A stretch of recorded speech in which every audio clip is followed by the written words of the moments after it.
Ici, alors, on voit bien. Ici.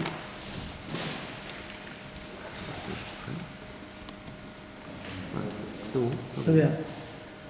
Boker Tov, Shavua Tov, très heureux de vous retrouver comme chaque dimanche.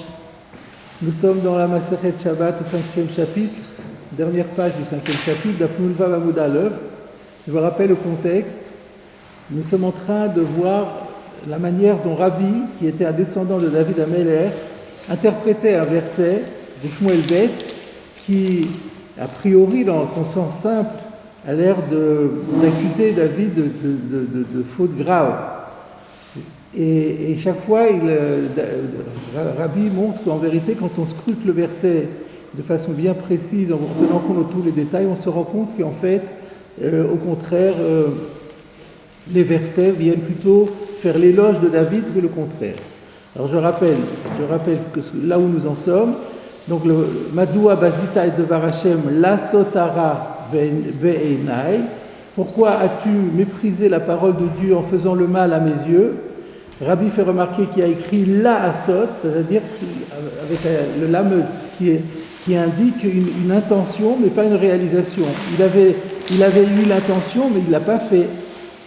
Ensuite, Eturia Achiti Kita Bacherev, on a l'air de l'accuser d'avoir tué Uria, et en vérité c'est l'accusation est simplement que tu aurais dû le faire juger par le Sanhédrin. Et ça, on va préciser exactement qu'est-ce que le Sanhédrin aurait pu faire et pourquoi il ne l'a pas fait. Tout ça, ce sont des questions qu'on n'a pas encore résolues et qu'on va résoudre l'Université Hachem aujourd'hui. V'etir la carte al-Kha le-Isha, que en vérité, alors que le verset semble dire qu'il s'est approprié la femme d'un autre, en réalité, c'est pas du tout ça. Ça veut dire que elle était effectivement divorcée et que les kiddushin qu'il a fait ont pris effet tout à fait normalement. Et là, on arrive à la dernière proposition, c'est là que nous sommes restés la dernière fois, et que nous reprenons maintenant. La dernière proposition de ce verset, c'est « Ve'oto haragta becherev bene Amon ». Et donc, on revient à Uria. Quant à lui, tu l'as tué en utilisant l'épée des Ammonites avec lesquels on était en guerre. Alors il y a déjà une question dans ce verset parce qu'il y a une redondance. On a déjà dit pourquoi on revient dessus. Et puis pourquoi on revient dessus en parlant cette fois-ci de l'épée des Béné Ammon. Alors c'est justement ça qui va permettre à Rabbi de montrer que là encore, on n'est pas en train d'accuser David d'une faute aussi grave. Alors nous reprenons dans la Gemara. C'est 2 lignes avant l'élargissement vers le bas de la page. Vo'oto haragta becherev bene Ammon. Toi tu l'as tué avec l'épée des fils d'Ammon. Ma cherev bene Ammon iatane nash alav. Af Uria achiti iatane nash alav. De la même façon que sur l'épée des fils d'Ammon tu n'es pas puni. Qu'est-ce que ça veut dire? Regardons Rashi. B'cherev bene Ammon, que otan shehorgim bene Ammon shelo midatra. B'cherev bene Ammon ici, ça veut dire les personnes que les bene Ammon ont tuées de manière complètement indépendante de toi. C'est-à-dire quand les bene Ammon tuent quelqu'un, tu n'es pas responsable. C'est ça. Oto harakta b'cherev bene Ammon. Tu l'as tué exactement comme l'épée des fils d'Ammon. De la même façon que l'épée des fils d'Ammon, lorsque les fils d'Ammon décident de tuer quelqu'un, mais c'est complètement indépendant de toi, évidemment, Iatane Nachalav, tu n'es pas du tout concerné, tu n'es pas sanctionné. Afuria Achiti, eh bien il en va de même pour Uria Achiti, Iatane Nachalav. Bien que tu l'aies expédié au front et que tu aies finalement entraîné sa mort, tu ne seras pas sanctionné pour lui. Le Maharsha explique qu'il était bien évident qu'il ne pourrait pas être considéré comme son meurtrier, parce qu'il y a un principe de En Shliach Midvar Avera. Même s'il avait nommé quelqu'un, il avait commandité le crime, quand on commandite un crime, c'est le tueur qui est responsable de ses actes, et ce n'est pas le commanditaire, parce qu'il y a un principe En Shliach Midvar Avera. que le délégué, le mandataire, on va lui dire divrei arav, divrei atalmid, divrei mishomim. Quand il y a un maître qui te dit une chose et l'élève qui te dit autre chose, qui tu dois écouter? Tu dois écouter le maître. Alors tu as un élève qui dit tu dois le tuer, mais le maître, c'est Dieu, il dit tu n'as pas le droit de tuer, tu n'avais pas le droit de le tuer, donc tu as engagé ta responsabilité et l'autre, le commanditaire, il n'est pas responsable. Mais, alors ce qu'on aurait pu imaginer, c'est que, c'est le Maharsha qui explique ça, on aurait pu le faire dans les mots, mais pour gagner du temps, mais ce qu'on aurait pu imaginer, c'est que quand même David a une sorte de responsabilité en tant que Gorem, parce qu'il a provoqué indirectement sa mort. Et ça, c'est quand même quelque chose qui est grave. Pas autant que, évidemment, le meurtre lui-même, mais quand même, Gorem, c'est aussi un Issour. Et c'est ça qu'on est en train de dire. Ben, même ça, il n'y a pas. Il n'y a rien du tout. C'est exactement comme si les Béné Amon ont tué quelqu'un indépendamment que tu n'es même pas au courant et tu n'as rien demandé, que tu ne connais même pas de qui il s'agit. C'est évident que là, tu n'es pas Gorem. Et bien là aussi, tu n'as pas le statut de Gorem. Maïtama, pour quelle raison? Mored Malchut Ava, parce que il s'avère que Ouria tombait sous la qualification juridique de celui qui se révolte contre le roi. Et la règle chez nous, que si on se révolte contre le roi d'Israël, c'est très très grave, et on est chayav mita. Donc il s'avère que Ouria était chayav mita. Par conséquent, le fait qu'il ait été tué va dans le sens de la loi, et il n'y a pas de sanction qui peut être appelée sur David qui n'a fait qu'appliquer la loi. Quelle est la faute d'Ouria? Alors, on va le voir. Quelle est la faute? C'est la suite de la Gemara. Mais même de ça, c'est une décision qui a été de Malchut, donc c'est le Bédine qui doit poser la norme, on ne demande pas un intermédiaire de le faire. Alors, rappelez-vous qu'on avait vu avant dans ce même verset, et Ouria achiti kitab chareb, shaya locha le duno besanedrin velo danta. Donc cette critique a été faite, la critique que vous faites, ce reproche que vous faites à David, il a été fait déjà dans la Gemara, dans le verset. Ça lui a été reproché. Maintenant, pourquoi? Il y a deux questions qui restent à traiter, qu'on n'a pas traitées. On avait vu un Tosfot à ce sujet, mais on va revenir là-dessus. C'est pourquoi y avait-il obligation de passer par le Sanhédrin? Et deux, pourquoi est-ce que David n'est pas passé par le Sanhédrin finalement? Mais en tout cas, en quoi est-ce que le fait de ne pas être passé par le Sanhédrin est grave ou pas grave? En tout cas, là, il y a écrit qu'on n'est pas sanctionné. Alors, effectivement, vous dites, mais plus haut on a dit qu'il aurait dû le faire, et maintenant on dit qu'il n'est pas sanctionné, il y a une sorte de contradiction. C'est ça que vous dites. Tout ça, on va le traiter, mais on ne peut pas tout traiter en même temps. Donc, la première question qui se pose, c'est, mais où avons-nous vu que Ouria Achiti est moré de Malchut? Ça commence avec ça, après on verra la suite. Alors, c'est la Gemara qui dit De Amarle, parce que lorsque David, pour resituer le contexte, lorsque David apprend que Bathsheba est tombée enceinte de ses œuvres et qu'il veut en quelque sorte masquer la chose, il va convoquer Ouria et va lui demander d'aller rendre visite à sa femme. Et à ce moment-là, Ouria répond la phrase suivante. Il dit Adoni Yoav, Vavde Adoni Alpene Asade Chonim. Mon seigneur Yoav, qui est le général en chef, et les serviteurs de mon maître, c'est-à-dire les soldats qui sont au service de Yoav, ils sont dans le champ, ils sont en train de camper dans les champs, et moi, tu veux que je fasse la belle vie? C'est pas digne. C'est-à-dire vis-à-vis, par solidarité avec les autres soldats, je ne peux pas me permettre de faire comme ça la belle vie et revoir ma femme. Et eux, ils sont sur le front en train de se battre. Mais qu'est-ce qu'il est reproché? Vous voyez qu'il parle de Yoav deux fois en l'appelant mon seigneur. Adoni Yoav, Vavde Adoni. Regardez Rashi. Va Adoni Yoav, Lav Orach Ara, Lekabel Alav Marut Acherim, Bifnei Amelech. Orach Hara, vous savez ce que c'est? C'est la traduction araméenne de Derech Eretz. Orach, c'est Derech, Hara, c'est Eretz. Ce n'est pas du Derech Eretz, c'est-à-dire que ce n'est pas convenable. Les Kabel Alav, d'accepter, de recevoir sur soi, Marut Acherim, l'autorité d'autres personnes, Bifne Ameler, quand on parle au roi.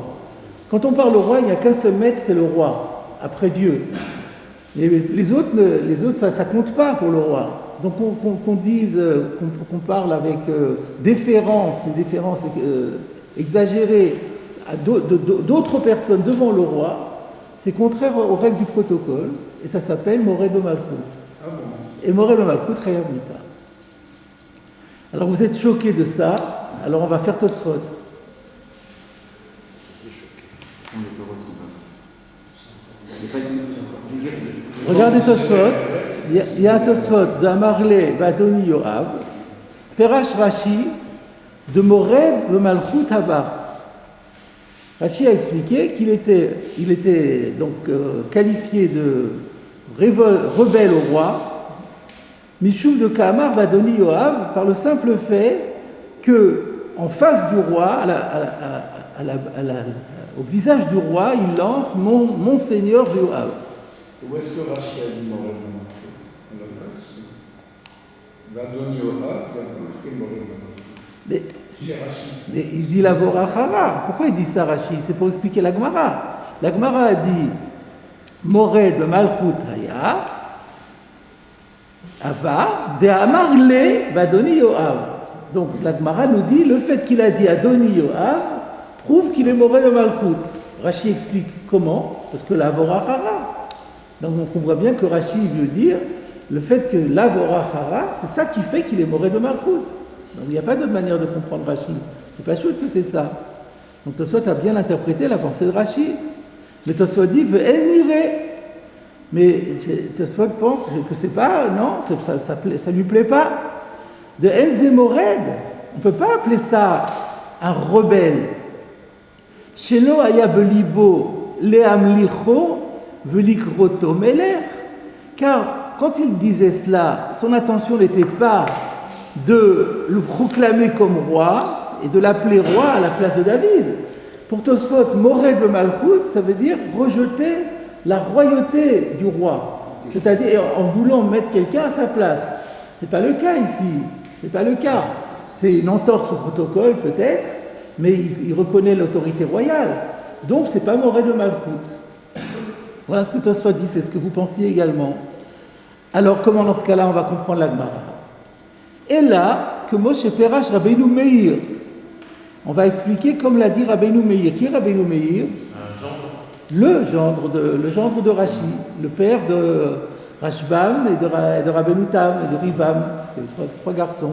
Donc le gendre de Rashi s'était permis, un des gendres, vous avez raison, un des gendres de Rashi, c'était Rabbeinu Meir, s'est permis de donner un pshat différent de son beau-père. Avait Mored, ce qui fait que Uriah est qualifié de rebelle, Mishum de Besefa de Kra, parce que quand on va voir la suite du verset, la fin du verset, Ketiv, il est écrit Vani avo el beti lechol velishtot velishka vemishti. C'est-à-dire, eux, ils sont sur le front en train de camper à la belle étoile, etc., etc. Et moi, je vais aller chez moi tranquillement à la maison pour manger, pour boire, pour dormir avec ma femme. Il n'en est pas question. Chez David, Amarlo la sot, veloratsa la sot. Ça, c'est beaucoup plus grave. David lui donne un ordre et il refuse d'obtempérer. Alors ça s'appelle Mored le Malchut. Quand le roi donne un ordre et qu'on refuse d'accéder à cet ordre, de se plier à cet ordre, eh bien dans ce cas-là, ça veut dire qu'on remet en question l'autorité royale. On n'accepte pas l'autorité royale. Ça, c'est Mored le Malchut. Mais c'est pas pour autant qu'il veut le remplacer par l'autre. Ça suffit, c'est pas grave, ça suffit. Pour le Malchut, il faut faire un rejet de l'autorité. Alors quand il avait posé la question, il avait pris l'exemple le plus gros, il avait dit la plus forte merida, c'est quand on veut déposer le roi pour mettre quelqu'un à sa place. Mais dans la réponse de Rabbeinu Meir, c'est pas à ce point-là. Mored le Malchut, c'est à partir du moment où on fait un rejet de l'autorité. Rejet de l'autorité, on reçoit un ordre. on refuse de l'accomplir, ben ça c'est Moré de Malkout, c'est clair. Par contre, simplement se permettre de parler poliment de quelqu'un en face du roi, ça paraît à Tosfot un peu excessif pour tomber sous le coup de Moré de Malkout. Alors, qu'est-ce qu'on va dire pour Rashi? Ben, que Rashi n'est pas d'accord avec ces définitions. Que Rashi pense que Moré de Malkout, ça va jusque-là. Que le fait de manquer de politesse vis-à-vis du roi, se montrer irrévérencieux vis-à-vis du roi, ça s'appelle déjà Moré de Malkout. Alors maintenant, la question est de savoir, mais pourquoi Rashi n'a pas voulu dire comme Rabbi Meir? Puisque là, c'était quand même c'était indiscutable. Mais c'est à cause du Lachon de la Gemara. Rashi s'appuie sur le Lachon de la Gemara. Si c'était comme Rabbi Meir dit, qu'est-ce qu'elle aurait dû dire la Gemara? Elle n'avait pas du tout à citer ce pasouk, le début du pasouk de Amar. Regardez comment les mots de la Gemara sont forts. Moré de Malchoutava, de Amarle va donner Yoam. C'est ça qu'il fallait dire. De Amarle, Vani, voilà, je ne veux pas aller. C'est ça qu'il fallait dire. Pourquoi prendre le début du verset qui ne connote rien du tout? Il fallait directement aller sur la fin du verset. C'est pour ça que Rashi se base sur la Gemara pour dire que, non, on voit de là que dire les mots Adoni Yoam suffisent pour qualifier la parole de Uriah de Moré de Malkout. Et Rabbi Meir préfère dire que, et surtout qu'il n'y a même pas écrit le Gomer. Hein. Des fois, il y a écrit le Gomer, ça on a l'habitude dans la Gemara, etc. Et que l'essentiel de la preuve, il est dans le etc. Mais là, il n'y a même pas écrit le Gomer. Donc là, on a l'impression que ce sont les mots qui ont été dits qui sont probants. Pour Rabbi Meir, c'est difficile. Alors on retrouve ici la chita des balais à Tosfot. Ce que je dis souvent, c'est que Tosfot, la chita de Tosfot, telle que le Notziv l'a expliqué dans son introduction à Mek She'ela, et la chita de Tosfot, c'est que même si les mots de la Gemara sont pas précis, c'est pas grave. Afalpish à lachon d'arkou, ken l'arkouch bekar. Donc encore une fois, Rabbi Meir dit bon, il faut pas faire attention à la manière dont ça a été formulé dans la Gemara. Mais Rashi dit non, quand même, c'est formulé comme ça, donc c'est probant. Et donc on assiste ici à une marloquette entre Rashi et Tosfot sur la définition de Moré de Malkout. Peut-être on regarde dans le Maharsha, il y a 2 lignes dans le Maharsha, où le Maharsha explique ce que j'ai dit aussi. Est-ce qu'on peut dire que Adoni, c'est aussi que son maître à lui, son vrai chef, son vrai patron, c'est Yoav et pas David? Non, c'est pas jusque-là, parce qu'il peut avoir 2 maîtres. C'est mon maître et c'est mon maître. Il n'a pas dit d'autre, il a cité qu'un seul. Oui. Dans le sens où c'est lui Oui. Marout, Rachid dit le Kabel alav Marout acherim. Accepter l'autorité. En tout cas, il accepte l'autorité de quelqu'un d'autre face au roi. Ça ne se fait pas, on est face au roi et on dit j'accepte l'autorité de quelqu'un d'autre, ça c'est un manque de déférence. Lèse-majesté, voilà, c'est un crime de lèse-majesté. Ouais, c'est pas mal. Moré de Malkout, la très belle traduction, c'est un crime de lèse-majesté. Ah oui, mais lèse-majesté qui fait mériter la mort, c'est énorme. Mais oui, mais parce que effectivement, les lois concernant le Melech Israël sont énormes, hein, il faut savoir ça. Melech Poretz Geder, parce que le roi en Israël est Malchuta de Harak ou Malchuta de Rekia, c'est un reflet de la royauté divine. C'est le représentant de Dieu sur terre, le roi. Et c'est pour ça que la halakha est extrêmement, et indigne aussi, on va y venir, c'est que Melech Shemachal al Kvodo, En Kvodo Machul, il n'a pas le droit, le roi. Un rave, il peut dire je suis mochel.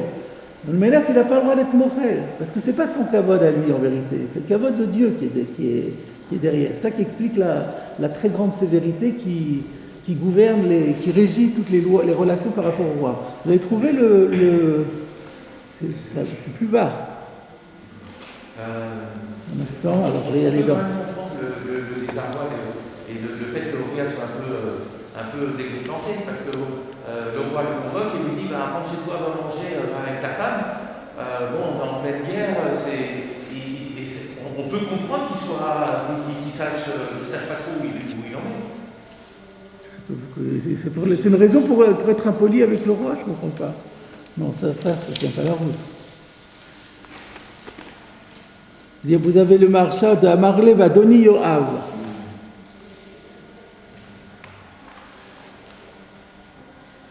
Voilà, c'est le deuxième. Vous voyez, c'est la 5e ligne là. De Amarle Vadoni Yoav, vous coulez. Ayun Perush Rashi. Vatosfot Dachu Perusho. Donc, voir le commentaire de Rashi qui dit que ça ne se fait pas d'accepter l'autorité de quelqu'un d'autre face au roi. Les Tosfot ont réfuté son explication de Enze Mored. On ne peut pas appeler ça Mored chez l'Obab el Amlicho dans la mesure où il ne veut pas le proclamer roi à sa place. Ayen Sham, voyez là-bas, confère là-bas. Venir les Kayem Perusho. Le Marsha dit, il me semble qu'on peut quand même valider l'explication de Rashi. De Mikol Makom, Mikre Merida, que malgré tout, ça s'appelle bien une révolte. Bema chez Hishva, Kvod Eved, chez Yoav, Likvod Ameler David. Par le fait qu'il met au même niveau, là il rajoute une petite nuance, il met au même niveau l'honneur d'un serviteur, qui Yoav. Yoav n'est pas autre chose qu'un serviteur du roi, au même niveau que le Kvod Ameler David, que le roi David lui-même. Chez Karash Lehem Adonim Bifne Ameler. Il les appelle les deux Adonim devant le roi. Donc maître, lui, il rajoute ça, c'est que c'est pas Rachid avait simplement dit le Kabel Marout, recevoir l'autorité devant le roi, c'est déjà. Le Maharsha dit, on peut dire que c'est un peu plus grave que ça parce qu'il les met au même niveau. Donc mettre quelqu'un d'autre au même niveau que le roi, ça s'appelle Moré de Malkout. Et si Ouria avait un argument pour le mettre sur le même plan en disant ce qu'il me propose David est un peu partie prenante. Et donc c'est pas une parole du roi, non, c'est une parole qui est. Ça tient pas, c'est le roi. Le roi fait ce qu'il veut, le roi dit ce qu'il veut, on n'a pas à contester ce que dit le roi. C'est le roi. Même si tu ne comprends pas, c'est comme ça. On ne discute pas un ordre royal. Et si on commence à ergoter, il y a dire à tel, il est aussi bien que toi, c'est Moré de Malkout. Oui. Qu'est-ce que le Maharsha, il dit dans le Passouk, le deuxième, Ve'avde Adoni, que ça porte sur... Oui, vous avez raison, c'est bien ça. Adoni Yoav, Ve'avde Adoni. Alors moi j'avais cru que Adoni, ça se rapportait à Yoav. Mais c'est vrai que vous avez raison. Adoni Yoav, Ve'avde Adoni, quand il dit Adoni Yoav, c'est Yoav qui est Adoni. Quand il dit Adoni tout seul, c'est David. Et donc il les appelle tous les deux Adoni, et donc il les met au même niveau. Très bien.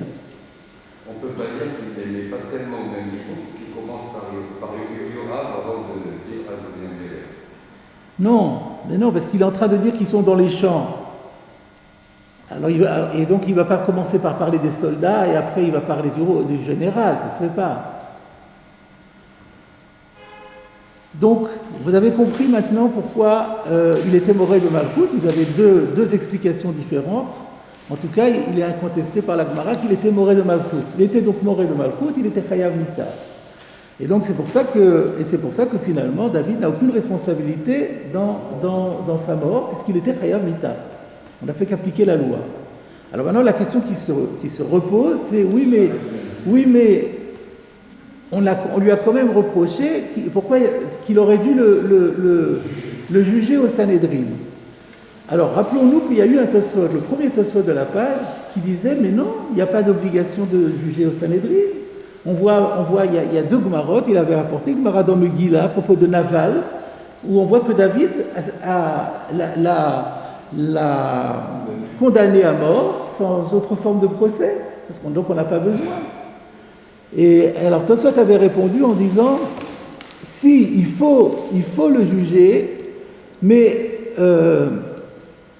juste pour vérifier qu'il est bien qualifié de Moré de Malkout. Mais une fois qu'il est qualifié de Moré de Malkout, on n'a pas à respecter tout le protocole qu'on fait d'habitude dans les affaires criminelles. L'affaire criminelle, on n'a pas le droit de juger sur le moment. Il faut laisser passer la nuit. Il faut essayer de comment on dit, à décharge, de faire une enquête à décharge et tout ce genre de choses. On ne fait pas, là, une fois qu'il est Moré de Malkout, c'est fini. C'est encore une preuve que pour le Malchut, les lois sont plus strictes que pour n'importe quoi.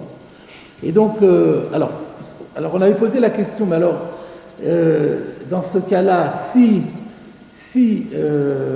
il devait passer par le Sanhédrin, selon Tosfot, il devait passer par le Sanhédrin, et il n'est pas passé par le Sanhédrin, donc maintenant, comment est-ce qu'on peut dire qu'il était Chayav Mita? Il n'était pas Chayav Mita si le Sanhédrin n'a pas statué.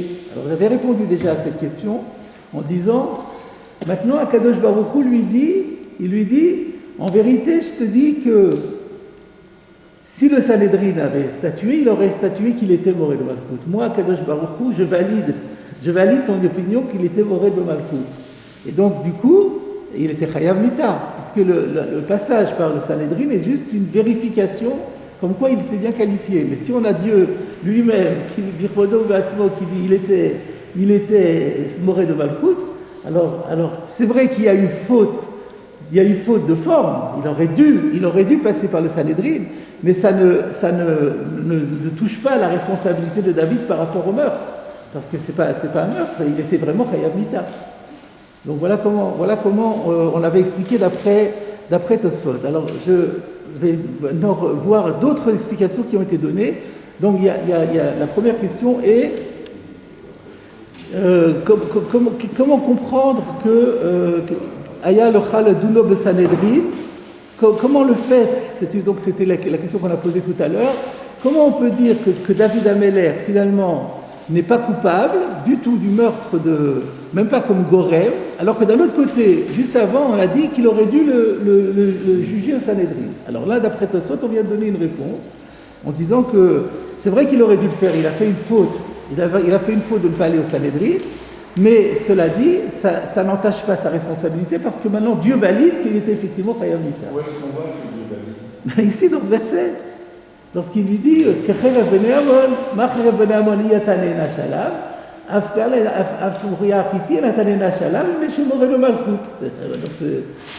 c'est Dieu qui parle par la bouche du prophète. Pourquoi ils n'ont pas exécuté tout de suite? Pourquoi ils l'envoient sur le front? Qui aurait dû David. Mais David l'a pas passé par le Sanhédrin. Alors maintenant la question est, il y a une autre question à poser, c'est pourquoi David n'a pas voulu passer par le Sanhédrin? Ça c'est une autre question qu'on n'a pas encore traitée. Donc je vais d'abord traiter la question de savoir pourquoi ça n'a pas entaché sa responsabilité. Donc on a vu un pshat d'après Tosfot. Il y a d'autres pshatim encore plus radicaux que ça. Le Meiri dit que lorsque la Gemara a dit Hayalo le Duno Besanedrin, c'est pas qu'il y avait un chiyuv ilchatik de le faire condamner par le Sanhédrin. Parce que comme on a vu dans Tosfot, dans la Gemara de Megillah, que par rapport au dit de Moré de Malchut, on n'est pas obligé de passer par le Sanhédrin. Alors, on n'a pas du tout besoin. Donc, c'est-à-dire que le Meiri, je comprends, c'est sous-entendu que le Meiri répond aussi à la question de Tosfot qui était, ici on dit qu'il aurait dû passer par le Sanhédrin, dans l'aval on voit qu'il n'a pas besoin de passer par le Sanhédrin. Alors Tosfot a trouvé une cote mal taillée en disant, il faut juste passer par le Sanhédrin pour le qualifier. Mais le Meiri dit non, on n'a pas besoin, pour Moré de Malchut, on ne passe pas par le Sanhédrin. Ah mais la Gemara elle a dit, pourquoi la Gemara a-t-elle dit que que des shelo yomru kaas okim'a evio le kar valken enone enage. C'est-à-dire c'était simplement pour éviter de tomber sous le coup du candidaton. Alpidine, ce qu'il a fait était tout à fait parfait. Mais les gens auraient pu dire, il fait ça pour se venger, il fait ça parce qu'il est jaloux ou parce qu'il est en colère. Donc, pour sauver l'image du roi, ça aurait été plus propre de passer par le Sanhédrin. Mais ce n'est pas une question juridique, ce n'est pas une question d'obligation juridique, mais c'était une obligation de bon comportement, de bonne pratique. Ça aurait été plus propre de le faire comme ça. Voilà comment le Meiri explique. On peut dire encore plus fort, parce que si le problème c'est un problème de lèse-majesté, oui. Alors il fallait le faire publiquement pour rétablir son autorité, pour dire regardez, le lèse-majesté, c'est grave, tandis que le faire comme ça en cachette, il n'a pas obtenu ce qu'il voulait, c'est-à-dire de rétablir le kavod du... Alors à nouveau, si vous dites qu'il y a une obligation par rapport à la royauté, par rapport à la dignité de la royauté, ça devient un problème, parce que alors il est fautif, David, donc il ne faut pas. Donc il faut qu'on lui trouve aucun. Il faut le blanchir totalement. C'est pour ça qu'on dit, ça aurait été bien de faire ça, parce que comme ça tu aurais sauvé ton image et tu ne tombais pas sous le coup d'un candidaton. Et du coup, donc le Meiri a fait d'une pierre deux coups. D'une part, on explique pourquoi David n'est pas puni, et on comprend aussi que la stira avec la Gemara de Megillah est résolue. Donc c'est Mitzad Moussar à Nagatova. En tant que Moussar à Nagatova, ça aurait été bien, ça aurait été bien de faire comme ça. Il y avait aussi apporté la Gemara dans Sanhedrin. On a vu que David, Dan et Naval de Sanhedrin. Oui, bon, c'est pas la peine de revenir là-dessus.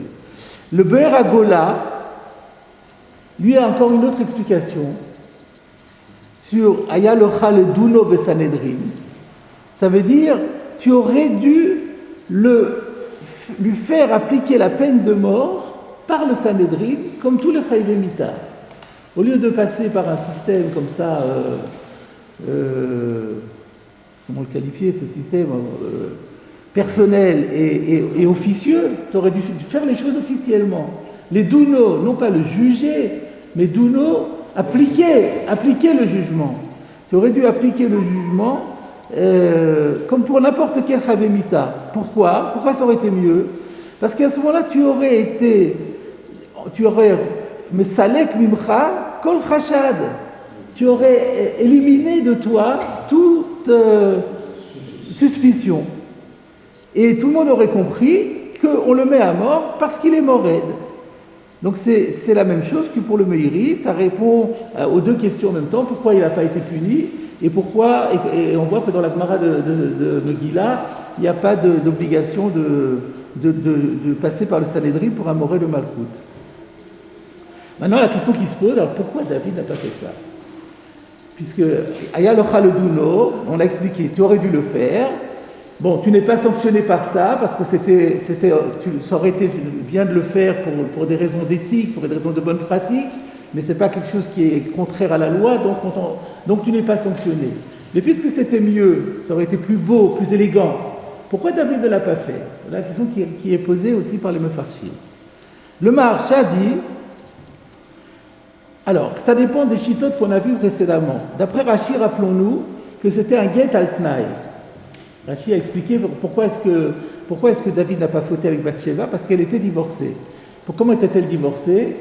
Et pourtant son mari était encore vivant, mais parce qu'il donnait un get al-tnaï, que si jamais il ne revient pas de la guerre vivant, alors à ce moment-là, elle sera divorcée rétroactivement.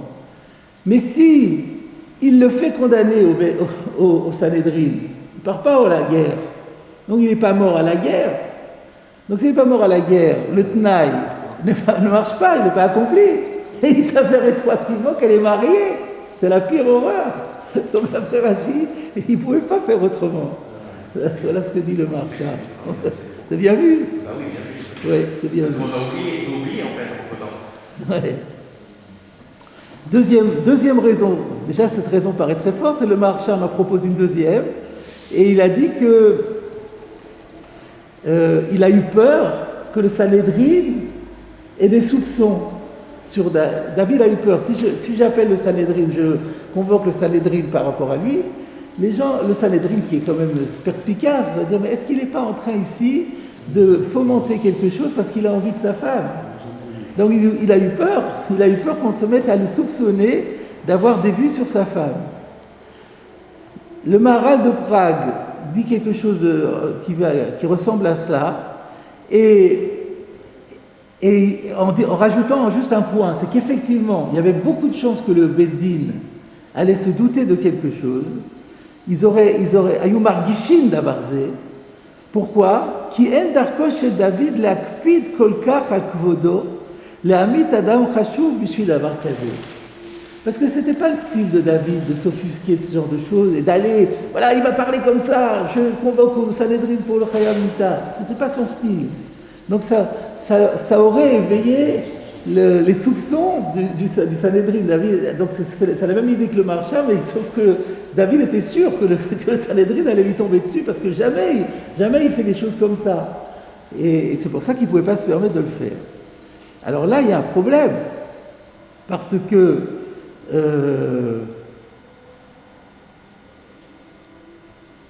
comment est-ce que le Maharal peut dire que le Sanhédrin se serait demandé pourquoi il fait ça, c'est pas son style. Mais on a vu qu'il est Chayav Mita. On a vu que Moré de Malchut Chayav Mita. On a vu que Melech, chez Machal, En Kvodo Malchut. Donc David n'avait pas le choix. Je me suis posé cette question par rapport vous comprenez, par rapport à ce que dit le Maharal de Prague dit que David a dit, oh là là, je ne dois pas passer par le Sanhédrin. Si jamais je passe le Sanhédrin va dire, mais comment ça se fait là, David s'offusque du fait qu'on lui ait parlé comme ça, c'est pas son style. Mais puisque on a vu que ça s'appelle Moré de Malchut, ça c'est la Gemara qui dit, ça s'appelle Moré de Malchut, soit comme Rashi, soit comme Tosfot, ça s'appelle Moré de Malchut. Donc David n'était-il pas contraint d'aller devant le Bédin sous peine d'être taxé de Melech chez Machal al-Kvodo? Voilà ma question. Je me suis fait la réponse en disant non, ce sont deux notions différentes. Il n'a pas le droit d'être moché, mais il n'est pas obligé pour autant de dévoiler les choses au Sanhédrin et d'exiger que le Sanhédrin le convainque. Ce sont deux choses différentes. Moché, ça veut dire bon, je renonce, je te fais remise. Non, je ne fais pas remise, tu m'as fait du mal et je ne te pardonne pas et tu es Chayav Mita. Mais pour autant, ce n'est pas le style de David d'aller, il laissera la justice immanente se faire, enfin Kadosh Baruch Hu qui décidera. Il n'est pas obligé, il n'y a pas dans le dîme de Melech chez Machal al-Kvodo, ça n'oblige pas pour autant d'aller saisir, de faire une saisine du Sanhédrin. Il n'est pas obligé de saisir, il n'y a pas une obligation de saisir. Juste, il ne doit pas être montré. Voilà sans doute comment on peut expliquer le pshat dans le Maharal de Prague. Et le fait que, comme vous dites, dire que David ne soit pas obligé de traduire devant le dîme. C'est bien traduire, oui. Ça donne pas un peu une arrière-pensée de l'intérêt qu'avait David pour Bathsheba? Encore une fois, je n'ai pas saisi. Si quoi, si? Non. On vient de dire à l'instant que David n'avait pas l'obligation de traduire. Il n'avait pas l'obligation de le traduire, oui. Devant le Bédine. Devant le Bédine, et il a eu peur que s'il le traduisait, ça allait éveiller les soupçons par rapport à Bathsheba. C'est ça. Alors, justement, le fait d'avoir cette système de ne pas le traduire, est-ce qu'on ne peut pas imaginer, en arrière-pensée, le fait de vouloir alléger la faute de Moria pour peut-être récupérer Bathsheba? Non, en quoi alléger la faute? Non, l'allègement, le fait de la traduire devant le Bédine. Ça n'allège pas ça peut, non, ça n'allège pas. Ça n'allège pas du tout. C'est-à-dire que ça ou ça, il va mourir, Uriah, ça ne change rien. Donc la question était pourquoi David ne respecte pas les formes? Il avait qu'à faire les choses officiellement au lieu de faire les choses officieusement. Réponse, parce que s'il avait fait officiellement, il a eu peur qu'on le soupçonne, c'est tout. Alors maintenant, la question qui reste, et ensuite on aura terminé ce sujet, c'est pourquoi alors David n'a pas fait ça? Ah ben non, on vient de le dire. Non, c'est bon, ça y est, on a traité ça. Non, on a traité ça. Donc on a expliqué. Donc pourquoi David ne l'a pas fait? Soit parce que, selon le Maharsha, à cause du Tnaï, soit parce qu'il avait peur d'éveiller les soupçons. Voilà. Donc on a tout traité ici. Oui? J'ai encore deux questions. Ouais. La première question, c'est finalement, on a répondu que formellement, il n'a pas fait de faute.